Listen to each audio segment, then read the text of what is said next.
Back in January of 2020, right before the world shut down, there was a video on my channel called Fortnite Solo Missions, where I took a look at a game that is very popular and most people love it, me though, not so much. I then revisited it in January of 2024 under a new lens. It was interesting because in between the two times I covered Fortnite, I covered many other games in this series, many of which are very different from Fortnite, so that one kind of sticks out, like a lot. But it's been a while since then, and no, I'm not about to play Fortnite again. You know, I basically said everything there is to say about that game, and I just throw in any live service game. I'm just so over them.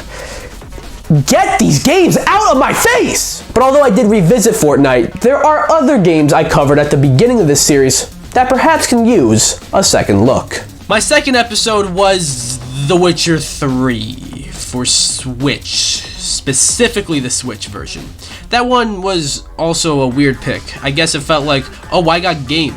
I make video about game. That sounded like good idea. And the thing is though, it's The Witcher 3. Even if it's the Switch version and therefore the worst version, it's still one of the greatest games of all time. Not a bad port of it either. And believe it or not, I actually did kind of revisit it when I covered the Switch 2 and checked out The Witcher 3 on the Switch 2, and it's seen some improvements. But I don't really know what else there is to say about The Witcher 3 in like this sort of like setting, this sort of context. So yeah, I'm not gonna cover that one. And that should also tell you I'm not covering every single game within like the first year or so that I covered on this series. You know, I don't have anything to say about.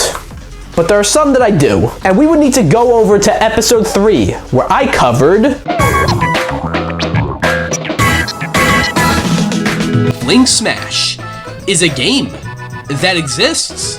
A game developed by Artoon and published by Nintendo for the Wii, where you play as a little yellow ball dude or girl, and you use the Wii remote to fling him across the level, smashing everything in your way. As you've probably picked up, I've played it in the third episode of Solo Missions, where I was not funny and did not even take the time to write these episodes. Welcome back to another episode of the Solo Missions! In that video, I played through the first world of the game, then gave up after the first level of the second world because I got blocked, and concluded that the game was boring! But it's been long enough, so let's pick up where I left off.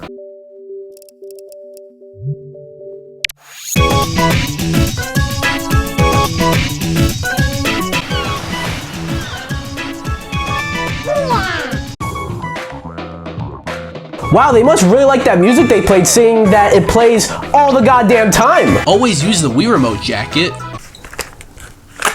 What are you gonna do about that, huh? Huh? What are you gonna do about that, huh? And I think I've realized why I stopped where I did back in March of 2020 when I first played this game. It's a nothing game. It's just fling the Wii remote around, yippee. There's not much else to it.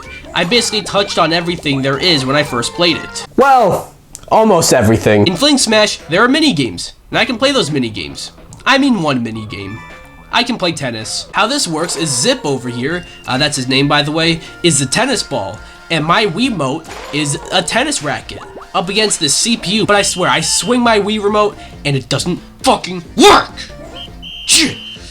Fucking! Gah! Alright, that's enough Flingsmash. I'm gonna instead revisit another game, you know, and a game that totally won't piss me off at all. Right? Super Mario Bros. 2 is a classic, but a weird game as well. Like, it's a really solid game and introduced many characters and enemies that went on to be Mario mainstays, but it plays very differently. And that's because, as you may know, this wasn't originally a Mario game. It was originally released in Japan under the name Doki Doki Panic. So you're probably wondering why this random ass game became Mario 2 in the US. Well, the original Super Mario Bros. 2 came out in Japan with a major problem. It was a total fucker. So Nintendo took Doki Doki Panic, gave it a Mario reskin, and released it in the US as Super Mario Bros. 2. But we did eventually get the original Mario 2 in the Super Mario All-Stars collection, and it was retitled Super Mario Bros. The Lost Levels. And that was the fourth game I covered. I actually played a lot more of it than I thought I did, ending at level 2-1, but I think it deserves another look. And yes, we're playing the game on the Nintendo Switch Online. What of it? Haha, not this time, you fucking asshole mushroom. I ain't falling for your trick again. Okay, you can say that one is on me, and you'd be right. But seriously, they look too similar. Imagine being a little Japanese kid playing the sequel to the very successful Super Mario Bros. You probably don't even think to go to these bricks, so you'd skip the mushroom entirely, then go to the mystery block where you would obviously think to go, and get the poison mushroom that looks the exact same as the regular mushroom, just a bit darker.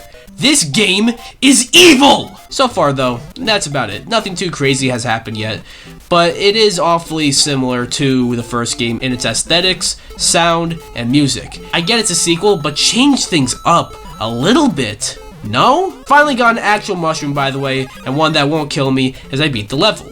Now we are underground. This game really is just the same thing as the original, but worse. Also, if you're noticing that over there, that stain, it's because when I vomited earlier, I wiped my face with that. Bad idea. Just ignore it, please. So that was fucking stupid, but it won't happen again. You know what? No! Since I'm playing on NSO, who says I can't use the rewind feature? Tell me. Who says I can't? Alright, we're cooking. Now that was fucking stupid.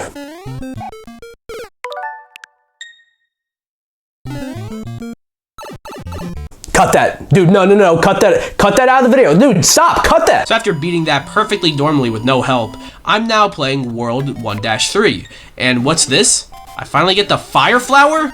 Let's go! So I totally didn't struggle at all with this platforming bit before beating the level, which brings me to the Bowser level. Also, isn't it the best when you have the Fire Flower, but then the second you get hit, you lose not just the Fire Flower, but the mushroom as well? So now you're just small Mario?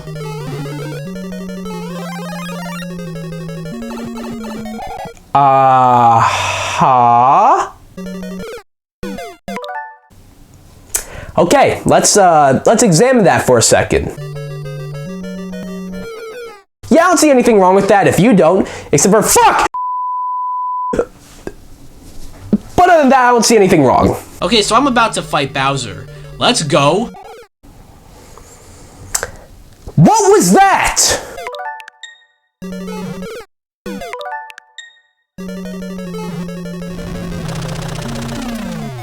Okay, I did it all myself. Totally all myself. And now we're gonna call it on Super Mario Bros. The Lost Levels.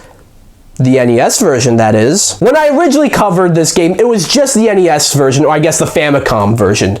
But, as I mentioned earlier, this game first saw its release in the United States in the Super Mario All-Stars collection, which was like a remaster collection of all the NES, and in this case Famicom, Mario games. So let's go try that one and see what changed. Well, first of all, I didn't even mention this in the first game, as you can do this there too, but you can actually do Mario game or Luigi game. And I will say Luigi is sort of like an easy mode, but aside from that, the SNES version actually looks better and different from the original.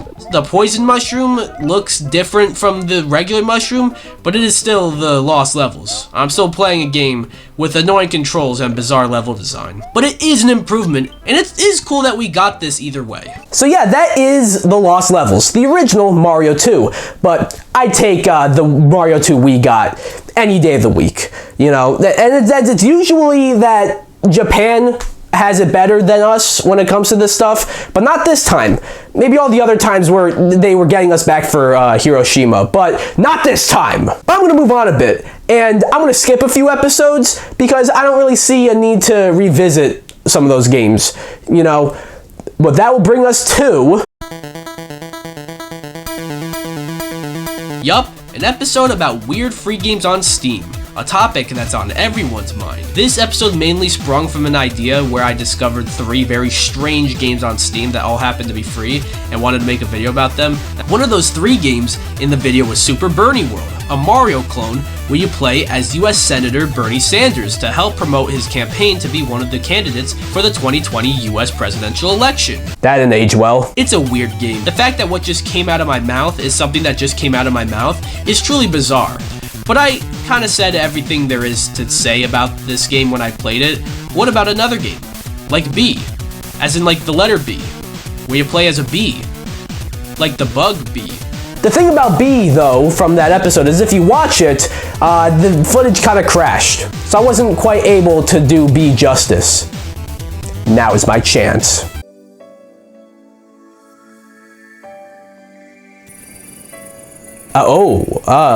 It started.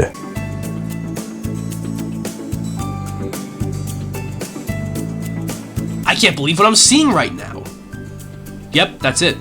I can't believe it. I guess the game looks kinda neat, like visually. It looks better than Bumblebee Storm of Friendship, which looks like someone took a bunch of Unity assets and threw something together in an afternoon. But B looks like someone did that, but took an afternoon and an evening.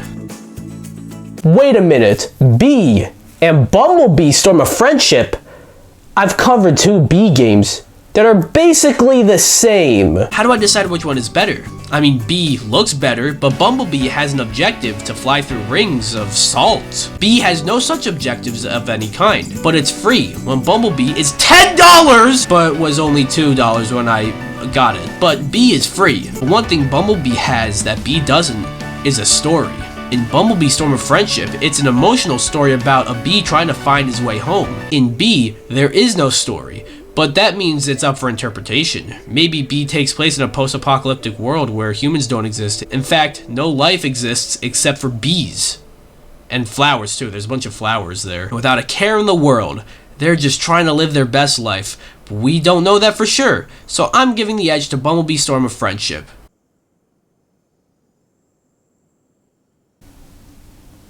Okay. I was not expecting to go into fucking space. That definitely took me by surprise. And one thing that's not in Bumblebee Storm of Friendship. But moment of truth, can I fly to the sun?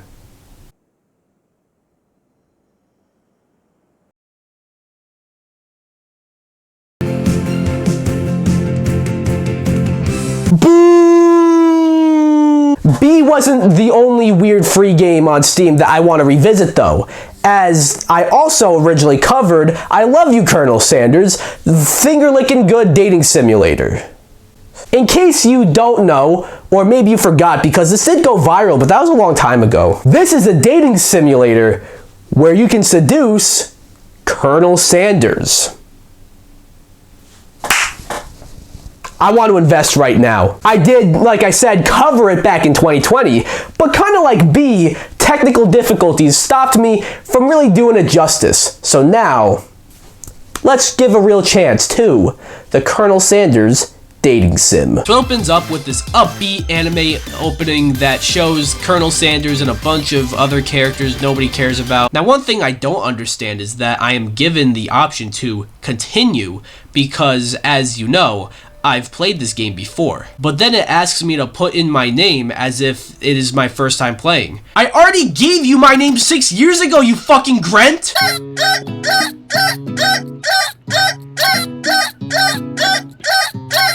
So some bullshit happens that I skip through because, let's be real, I'm trying to date Colonel Sanders, baby. And now we are in class. A culinary class, where the teacher is a dog. Oh shit, there he is! You're immediately swept up in the aura of this new student and his remarkable goatee. Aura? Huh. You know, this game came out in 2019, and aura farming was officially a brain rot term, so this game was actually ahead of its time. You freeze up. Colonel Sanders is talking to you. Oh shit, oh shit! Wait, Colonel Sanders is talking to you about how sweaty you look? Damn it! Now the game gives me a choice. It has all come down to this. Who do I sit with? Do I sit with Colonel Sanders, or do I sit with my best friend? Now, I don't know why you would create a Colonel Sanders dating sim and give me the option to not sit with him and sit with my unnamed best friend instead, so I'm picking Colonel Sanders. It's lunchtime, and Harland over here, which is his actual first name, by the way, flexes his KFC bucket. Fucking legend. And then the rest, I don't know. I'm gonna cut it there. There's not much to I Love You, Colonel Sanders. A finger-licking good dating simulator. So we're gonna have to move a bit later to the solo missions timeline, where we get to I'm gonna be honest with you.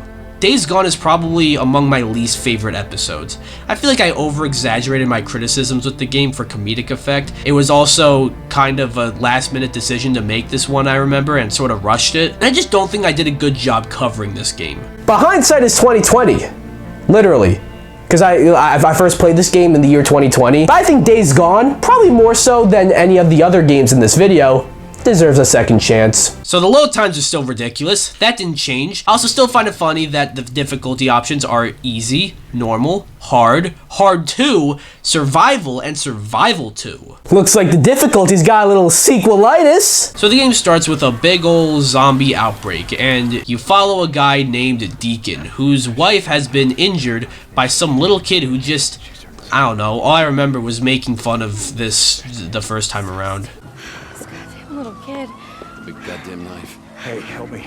So stupid. So stupid. This goddamn little kid comes up to me with the knife. Then we cut to here and we see a sign that says Freakers All Dead. I'm not so sure about that. So I've been playing through Days Gone and I'm kind of surprised I was able to get a full episode about this game, trying to be funny. It's not really worth much a note in that regard.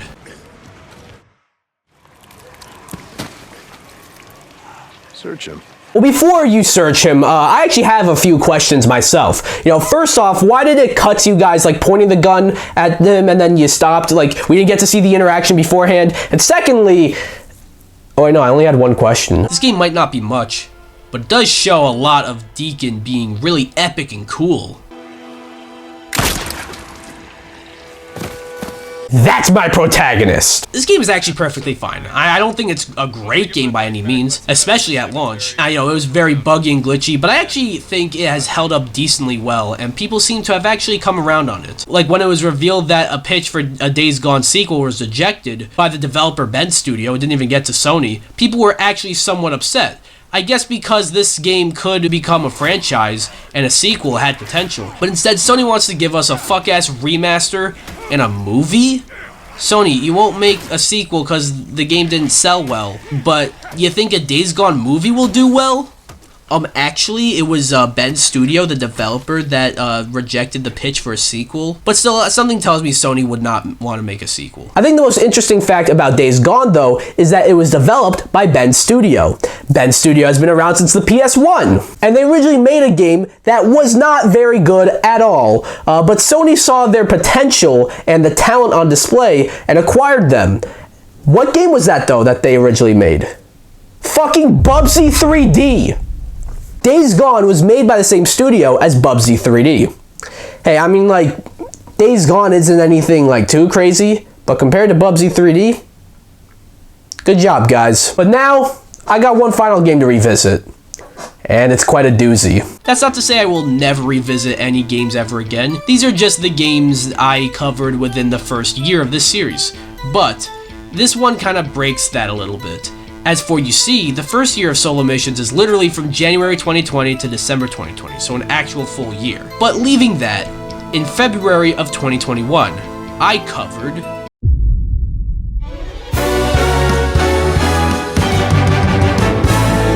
Here's the thing, though. If you are one of those people who remembers useless bullshit like I do, you'd probably know that Balan Wonderworld came out in March of 2021. But I just said that I covered it in February of 2021.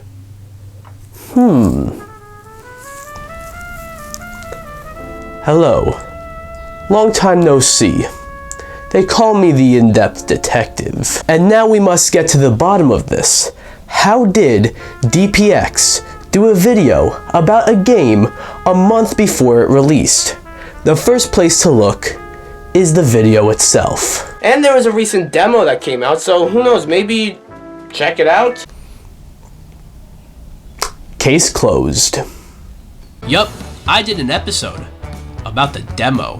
Very odd that I did that, but since then the game has obviously released to critical dismay. It was panned by almost everyone across the board, became a laughingstock, topped everyone's worst of the year list that year, with many videos crapping on the game that were made after mine. But it's safe to say that Balan Wonderworld was one of those games that really hit a certain way with everybody. But again, back when I covered this game in 2021, that was before the game had actually come out. But now that it's been out for like 5 years, I think it's time to revisit Balan Wonderworld. Wow, that is a lot of language options. I'm selecting English because I speak English. I also get to select my character, Leo Craig. Kind of a cool name, but he's not to be outdone by Leo Craig. I never really understood what was going on with his opening cutscene. It starts with these two characters dancing, and then our homie Leo Craig also dancing. The two dancers at the park take notice and applaud him, but then he's sad and walks away.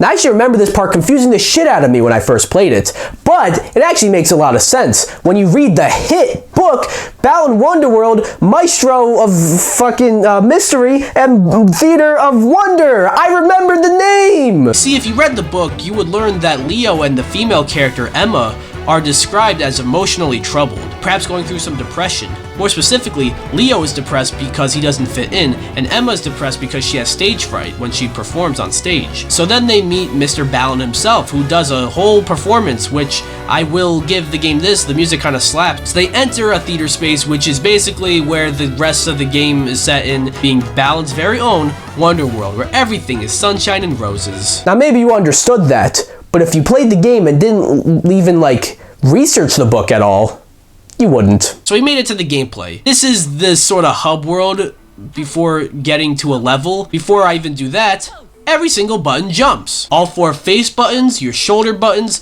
they all do one thing. That is what I like to call fucking awful game design! I made it into the first level, and it's so peaceful. Why does everyone hate this game?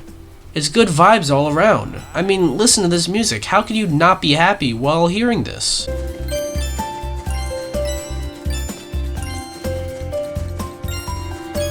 It's almost good enough to distract you from the fact that not only does every single button jump, but whenever you unlock a power-up, that jump gets replaced by whatever power-up. Oh yeah.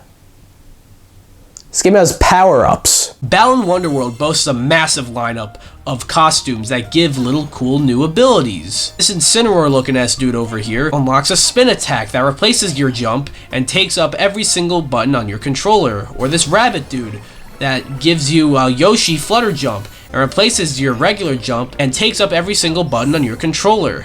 Yup, that's what this game is. Oh no, looks like I got a boss fight. Alright, time to put my skills to the test.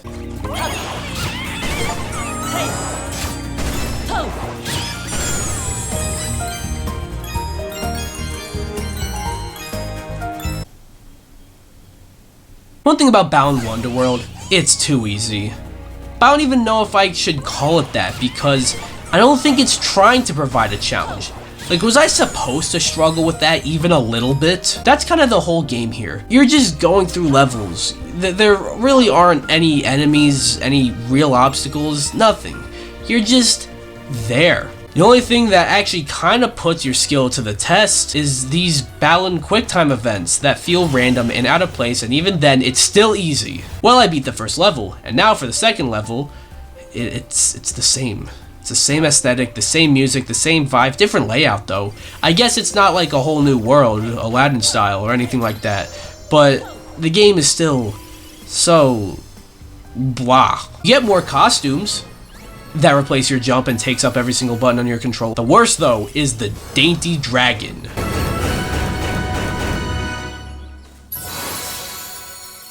Yeah, quite dainty if I do say so myself, right? That's like what dainty is, right? This power-up lets you breathe fire. You know, at least with the other power-ups, they replaced my jump, but they still gave me some sort of other jump in return. The Dainty Dragon doesn't jump. Fucking wonderful. I'm both surprised and not surprised this game got critically panned in the way it did. I'm surprised because it's kind of like a nothing game, like there's not much to it. But at the same time, yeah, it is so generic and bland and not much to write home about. So that also kind of makes sense. I mean, at the end of the day, it was made by Yuji Naka, the creator of Sonic, no less, and for this sake, Nights into Dreams. Balan Wonderworld was meant to be like a spiritual successor to Nights, so it had a lot of potential, but it got Yuji Naka arrested for insider trading. Wild shit that went down with this game. Such wild shit for this. Yuji Naka got arrested for this. Guys, there's nothing to this game. It's a rare case where it's so bad, there is nothing. It's so empty and so lacking, it becomes terrible. And after beating the second level, you even get this cutscene where some guy's farm gets rained on, and then you fight a boss, which is about what you'd expect based on everything else I've said about this game. And then you get a dance number, and then I just... cucumbers and...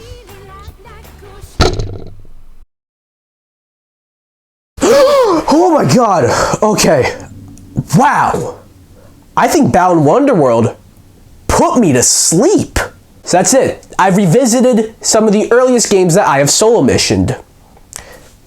What is there to do now? I guess I can end the episode, but I can't do that when I'm in voiceover mode. But throughout the course of 6.5 years, I've seen a lot in my day, ranging from some of the best games of all time, like The Witcher 3, Mario Galaxy, Metroid Prime, and the Smash series, to some godforsaken pieces of shit. But where do I go now? What is my destiny during all this? What am I doing this for?